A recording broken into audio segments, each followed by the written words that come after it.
নবী সরকার দো আলম মালাকুল মউত আজরাইলকে প্রশ্ন করলেন, এ মালাকুল মউত আজরাইল, পৃথিবীতে কোটি কোটি মানুষ আছে, এই মানুষগুলোকে আপনি কিভাবে জান কবজ করেন? কোটি কোটি মানুষ দেখা যায়, এক এক দিন লক্ষ লক্ষ কইরা মানুষ মারা যায়, হাজার হাজার মানুষ মারা যায়, আপনি কিভাবে এতগুলো মানুষকে আপনি মারেন? এত ক্ষমতা আপনি কোথায় পান? এই মানুষটা মারা যাবে আপনি কিভাবে বুঝেন? মালাকুল মউত বলে, গো আল্লাহর নবী, আরশে আজিমে আল্লাহ তাআলার একটা কুদরতি গাছ আছে। কি আছে? আরশে আজিমে আল্লাহ তাআলার একটা কুদরতি গাছ আছে। ওই গাছের মধ্যে কোটি কোটি পাতা আছে, কোটি কোটি পাতা। এক একটা পাতার মধ্যে আপনার আমার নাম লেখা আছে। শুধু আপনার আমার নাম লেখা না, আপনার আমার পূর্ণ ঠিকানা লেখা আছে। শুধু আপনার আমার পূর্ণ ঠিকানা লেখা না, আপনি আমি কতটুকু রিজিক খাবো সেটাও ওই পাতার মধ্যে লেখা আছে। যদি বলতে পারেন হুজুর কিভাবে লেখা আছে? আল্লাহ তাআলা কোরআনুল কারীমের মধ্যে একটা সূরা নাযিল করেছেন, সূরার নাম হলো সূরাতুল কলম। নাম কি? 29 পারায় সূরাতুল কলম। আল্লাহ তাআলা বলেন, নুন ওয়াল কলামি ওয়া মা ইয়াসতুরুন, নুন ওয়াল কলামি ওয়া মা ইয়াসতুরুন। আল্লাহ তাআলা কলমকে বলতেছেন, এ কলম লেখ লেখ লেখ। কলম বলে, আল্লাহ কি লিখবো কি লিখবো? বলে, আমার বান্দার ভাগ্যলিপি লেখ। আল্লাহ, আপনার বান্দার ভাগ্যলিপি কি লিখবো? বলে, আমার বান্দা কতদিন বাঁচবো তার হায়াতের জিন্দেগি লেখ। আমার এই বান্দা 60 বছর বাঁচবে, এই বান্দা 70 বছর বাঁচবে, এই বান্দা 10 বছর বাঁচবে, এই বান্দা মায়ের পেটেই জন্ম নেওয়ার সাথে সাথেই মারা যাবে।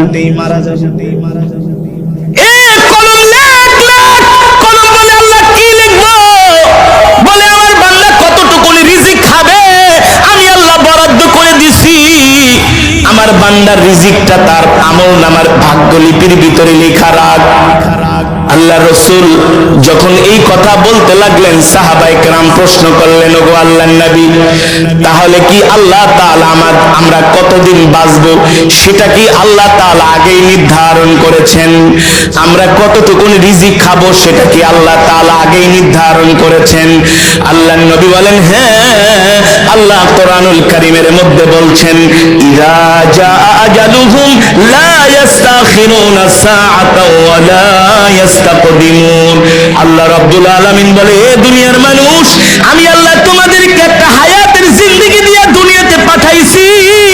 আমি আল্লাহ তোমাদেরকে যতদিন হায়াতের জিন্দেগি দিছি, একদিন বেশিও বাঁচবা না, একদিন কমও বাঁচবা না।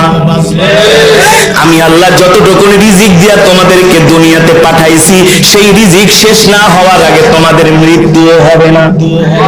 আপনার আমার জন্মের 50,000 বছর পূর্বে আল্লাহ তাআলা আপনার আমার রিজিককে নির্ধারণ করে রাখছে। কত কোটি টাকা আমি কামাবো, কয়টা বিল্ডিং বানাবো, কয়টা গাড়ি বানাবো, কোন ব্যবসা করব, কোন জায়গায় চাকরি করব, আল্লাহ তাআলা প্রত্যেকটা মানুষকে সৃষ্টি করার 50,000 বছর পূর্বে আল্লাহ সব নির্ধারণ করে দিয়েছে। জোরে বলেন সুবহানাল্লাহ। এই কারণে দুনিয়া নিয়ে তো কামড়াকামড়ি করে লাভ নাই। আল্লাহ তাকদীরে যা লিখেছেন সেটা আপনি পাবেনই পাবেন, ঠিক কিনা বলেন? এবার আল্লাহর নবী বলেন, হে মালাকুল মউত, তাহলে আপনি আমাকে বলেন, এই যে মানুষগুলো মারা যায় কিভাবে আপনি বুঝেন এই লোকটা এই দিন মারা যাবে, সেই লোকটা ওই দিন মারা যাবে? মালাকুল মউত বলে, গো আল্লাহর নবী, আল্লাহ তাআলার আরশে আজিমে যে আল্লাহর কুদরতি গাছ আছে, ওই গাছের মধ্যে যেই পাতার মধ্যে প্রত্যেকটা মানুষের নাম লেখা আছে, যে মানুষটা মারা যাবে, মারা যাবার 40 দিন আগে তার নামের পাতাটা আস্তে আস্তে করে হলুদ বর্ণ হতে থাকে। কি কতদিন আগে? কথা বলে। এই কারণে দেখবেন যে মানুষটা মারা যায় 40 দিন আগে তার কথাবার্তার একটা পরিবর্তন চলে আসে, তার মধ্যে একটা অন্যরকম সিমটম লক্ষ্য করা যায়। যেই মানুষটা মারা যাবে 40 দিন আগে থেকে সে টেনশনে পড়ে যায়, ঠিক কিনা বলেন? সাহাবায়ে কেরাম প্রশ্ন করলেন, ও আল্লাহর নবী, তাহলে কি আমরা বুঝতে পারবো না যে আমরা 40 দিন আগে মারা যাব? সাহাবায়ে কেরামদেরকে আল্লাহর নবী বললেন, যদি তোমরা নেককার হও তাহলে বুঝতে পারবা। আল্লাহু আকবার। এই কারণে দেখবেন যারা জান্নাতি বান্দা, নেককার বান্দা, যারা মুমিন, তারা ইন্তেকালের আগে বুঝতে পারে, মৃত্যুর আগেই বুঝতে পারে। সন্তানকে ডাক দিয়া বলে, বাবা রে এদিকে আয়, আমি আর বেশি দিন বাঁচবো না, আমার আর বেশি দিন হায়াত নাই, শরীরটা কেমন যেন ভালো লাগে না, যদি আমি মারা যাই আমার কবরটা ওই জায়গার মধ্যে দিবি। বাবারে অমুক ইমাম সাহেবকে দিয়ে আমার জানাজা দিবি। আর যদি সন্তান আলেম হয় ওসিয়ত করে, বাবা তুই আমার জানাজা পড়াবি। যদি সে জান্নাতি হয় তাহলে সে সব সময় মৃত্যুর জন্য তৈয়ার থাকে, উযু করে রেডি থাকে, ঠিক কিনা বলেন? যখন 40 দিন হয় একজন মানুষ মারা যাবে, আস্তে আস্তে করে তার নামের পাতাটা হলুদ বর্ণ হয়ে যায়, আর সে আস্তে আস্তে করে অসুস্থতার দিকে যায়। আজকে এই রোগ, কালকে সেই রোগ, আস্তে আস্তে করে তার নামের পাতাটা যখন একেবারে হলুদ বর্ণ হতে থাকে, আল্লাহর নবী বলেন প্রত্যেকদিন আজরাইল আইসা তাকে বইলা যায়, এ সাবধান হইয়া যা, তোর বাকি আছে মাত্র 39 দিন। একদিন যায়, একদিন কমে, মালাকুল মউত আইসা বলে তোর বাকি আছে আর 38 দিন, 37 দিন, 36 দিন, 35 দিন। এভাবে যখন মালাকুল মউত বলতে থাকে, দেখবেন একটা মানুষ মৃত্যুর আগে আস্তে আস্তে করে একেবারে দুর্বল হতে থাকে, তার রিজিক কমে যায়, খাবার কমে যায়, ঘুম কমে যায়, তার মধ্যে একটা অস্বস্তি, অশান্তি ভাব বিরাজ করে। দেখেন, যদি আপনাদের কোনো আত্মীয় স্বজন মারা যায় তাহলে একটু খেয়াল করে দেখেন। চিটাগং থেকে একজন ইউনিভার্সিটিতে পড়ে একজন আমার একটা ছেলে আমাকে ফোন দিয়া বলে, হুজুর আপনি যে মৃত্যু সম্বন্ধে আলোচনা করছেন, এই আলোচনাটা আমি মন দিয়া শুনছি হুজুর। বিশ্বাস করেন, আমার বাবা মারা যাওয়ার আগে আপনি যেভাবে যেভাবে বলছেন একেবারে আমার বাবার সাথে হুবহু মিলে গেছে। আমার বাবাও 40 দিন আগে আস্তে আস্তে করে দুর্বল হতে শুরু করছে, অসুস্থ হতে শুরু করছে, খাওয়া দাওয়া বন্ধ করে দিয়েছে। আল্লাহর নবী মালাকুল মউত আজরাইলকে বলে, এ আজরাইল, তারপরে আমার উম্মতের কি হয়? ওগো নবী, এইভাবে করে যখন তার মৃত্যুর বাকি থাকে মাত্র 3 দিন, কয়দিন?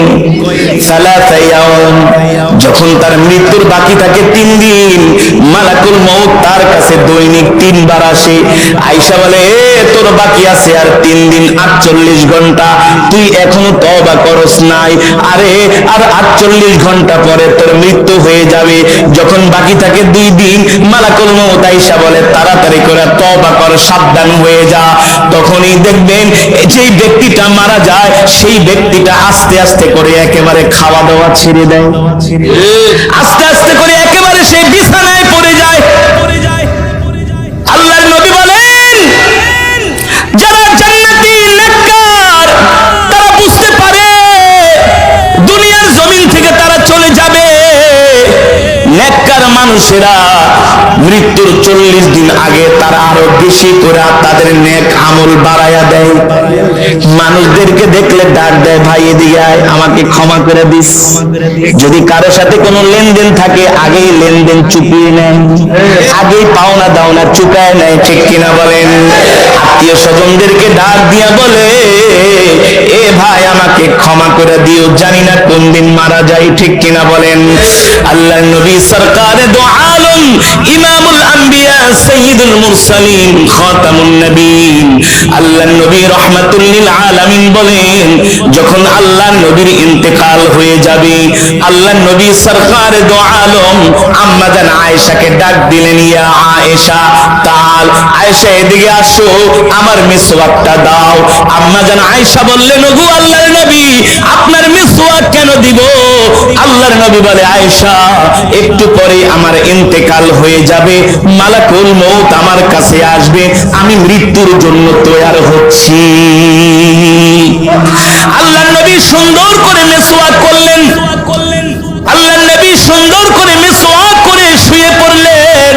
ডাক দিলেন, আইনা আবি বকর, এ আমার আবু বকর কোথায়? আমার আবু বকরকে ডাক দিয়ে নিয়ে আসো।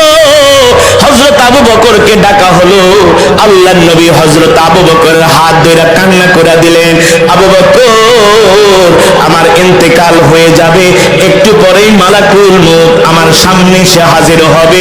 এ মালাকুল মউত, এ আবু বকর, মালাকুল মউত একটু পরেই এসে আমার কাছে হাজির হয়ে যাবে, আমি এই দুনিয়া ছেড়ে চলে যাব। এ আবু বকর শোনো শোনো, তুমি আমার সাহাবীদেরকে দেখা রাখো আবু বকর। ও আবু বকর, আমি আমার সাহাবীদেরকে ছেড়ে চলে যাচ্ছি রে আবু বকর। সাইয়েদনা আবু বকর এই কথা শুনে আল্লাহর নবীর কপাল মোবারকে একটা চুমু দিলেন। আল্লাহর নবীর কপাল মোবারকে চুমু দিয়া হযরত আবু বকর কান্না কইরা দিলেন।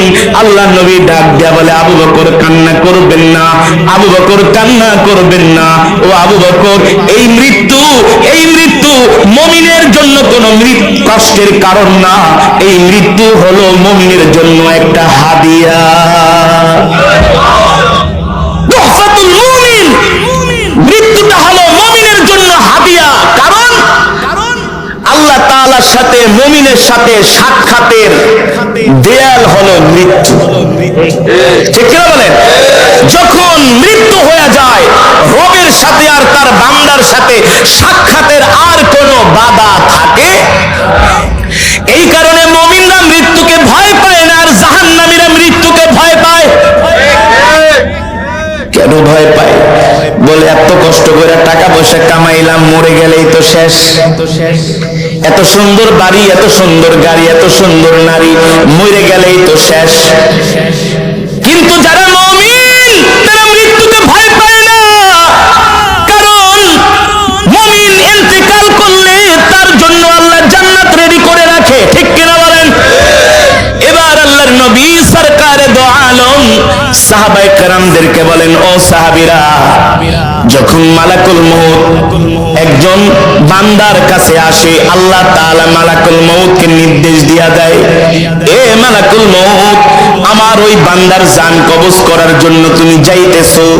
শোনো শোনো, এই বান্দা হলো আমার পেয়ারা বান্দা, এই বান্দা হলো আমার আদরের বান্দা, এই বান্দা হলো আমার মুমিন বান্দা।